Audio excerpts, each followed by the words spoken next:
जीव के दुख का कारण क्या है? भगवान के साथ अपने संबंध को भूल जाना। वैष्णव गीत में, इसमें पुस्तक में जो भक्ति विनोद ठाकुर है वो भजन गाते हुए लिखते हैं, भूलिया तुम्हारे संसारे आशिया, पेये नाना विध व्यथा, तुम्हारे चरणे आशियासी आमी, बलि दुखेर कथा। अर्थात हे नाथ, आपके शरण कमलों को भूलने के कारण मुझे इस भौतिक संसार में आना पड़ा। तब से अब तक मैं विभिन्न भौतिक कष्टों को झेल रहा हूँ, और अब क्योंकि मैंने आपके शरण कमलों की शरण ग्रहण कर ली है, मैं अब आपके समक्ष अपनी व्यथा का वर्णन करूंगा। भगवान से प्रार्थना करते हुए कहते हैं कि मैं इस जगत में आया क्यों हूं? क्योंकि आपका विस्मरण करने के कारण, आपको भूलने के कारण मैं इस जगत में ठोकरें खा रहा हूं, दर दर की ठोकरें खा रहा हूं। परंतु अभी मैं जान गया हूं आचार्यों के मार्गदर्शन में कि मेरे जीवन का उद्देश्य क्या है, इसलिए मैं आपके सामने अपनी व्यथा कहते हुए बता रहा हूं। जब मैं अपनी माता के गर्भ में था तो मेरे कर्मों के फलस्वरूप आपने मुझे दर्शन दिए, परंतु उसके पश्चात मैं अपनी कृपा से, आपकी कृपा से वंचित रह गया। जब मैं अपनी माता के गर्भ में था तब आपने मुझे दर्शन दिए थे। जब मैं रो रहा था, बिलख रहा था, आपसे प्रार्थना कर रहा था, क्योंकि माँ के गर्भ में शिशु को अत्यंत पीड़ा होती है, उस अवस्था में आपने मुझे दर्शन दिए थे। अब तब मैंने आपको वचन दिया था कि मैं बाहर जाकर आपकी भक्ति करूंगा, परंतु जैसे ही इस संसार में आया, इस संसार की हवा मुझे लग गई, मैं भौतिक भोगों में लग गया, मैं आपकी भक्ति नहीं कर पा रहा हूं। उस समय मैंने सोचा था कि जब मैं गर्भ से बाहर आ जाऊंगा तब मैं आपकी आराधना करूंगा, परंतु जन्म के पश्चात मैं आपको भूल गया, क्योंकि माया के जाल में फंस गया हूं। वास्तव में मेरे पास वास्तविक ज्ञान लेस मात्र भी नहीं है।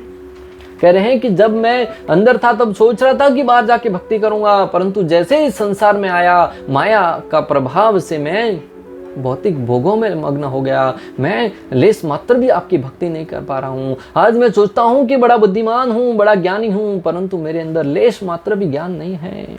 आज संसार में बड़े बड़े लोग हैं, वो अपने ज्ञानी होने का दावा करते हैं, परंतु वास्तविक ज्ञान है क्या, वो यहाँ पे इंगित किया जा रहा है कि जो कोई कृष्ण भावनामृत में लगा रहता है, अपनी वास्तविक स्थिति को जानकर कि मैं कौन हूँ, मैं भगवान का अंश हूँ और मुझे एक ही स्वार्थ है मेरा कि कृष्ण भक्ति में लगा रहा हूँ, वह सबसे बुद्धिमान है। वह व्यक्ति नहीं जो पूर्ण रूप से भोगों में लिप्त है।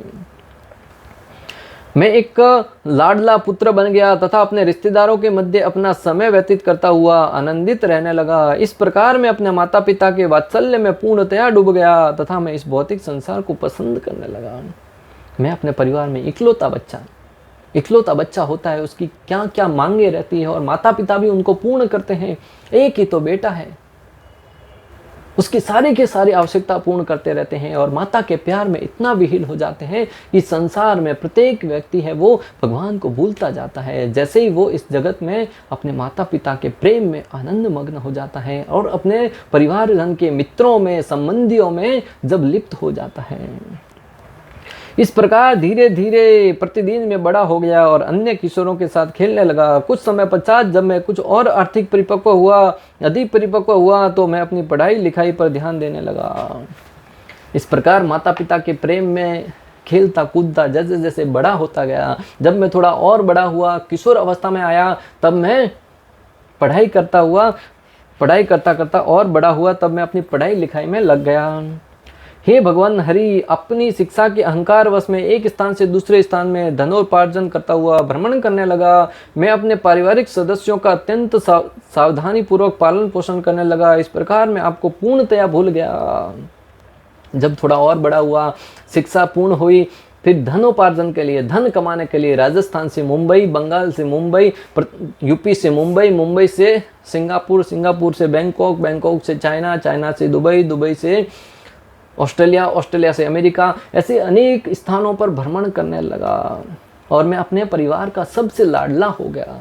और अपने परिवार का भरण पोषण करने में ही, परिवार का पालन पोषण करने में पूर्ण व्यस्त हो गया। अगर मेरे को कुछ हो गया तो परिवार का भरण पोषण कौन करेगा, इस विचार से मैं पूर्ण रूप से धन कमाने में ही लग गया और मैं आपको विशेष रूप से भूल गया, क्योंकि आपको याद करने के लिए तो मेरे पास समय ही नहीं है। कैसे याद करूं, कब याद करूं, किस प्रकार याद करूं, प्रति क्षण तो मुझे धन कमाने में लगा रहना पड़ता है। थोड़ा बहुत समय मिलता है उसे टाइम पास करने में गवा देता हूं, दोस्तों के साथ बात करने में गवा देता हूं, पत्ते खेलने में गवा देता हूं, नशा करने में गवा देता हूं, जुआ खेलने में गवा देता हूं, मसार करने में गवा देता हूं, परिस्त्री संग करने में गवा देता हूं। एक क्षण भी मेरे पास आपको याद करने का समय नहीं है। भक्ति विनोद ठाकुर पश्चाताप करते हैं, मैं वृद्ध हो गया हूँ तथा विभिन्न प्रकार के कष्टों से ग्रस्त हूँ। हे भगवान, मैंने अपना जीवन आपके शरण कमलों की आराधना किए बिना ही गवा दिया, अब मेरी क्या गति होगी। भक्ति विनोद ठाकुर भगवान श्री कृष्ण के सामने आराधना करते हुए, उनसे प्रार्थना करते हुए कह रहे हैं कि मैंने संपूर्ण जीवन है वो मात्र धन कमाने में, परिवार का भरण पोषण करने में गवा दिया, आपको याद नहीं किया। इस प्रकार मेरी क्या गति होगी, आप ही मेरे मालिक हैं। जो भक्ति विनोद ठाकुर पूर्ण रूप से भक्ति में लगे थे वो इस प्रकार भगवान से प्रार्थना कर रहे, तो हमारी क्या स्थिति है भक्तों।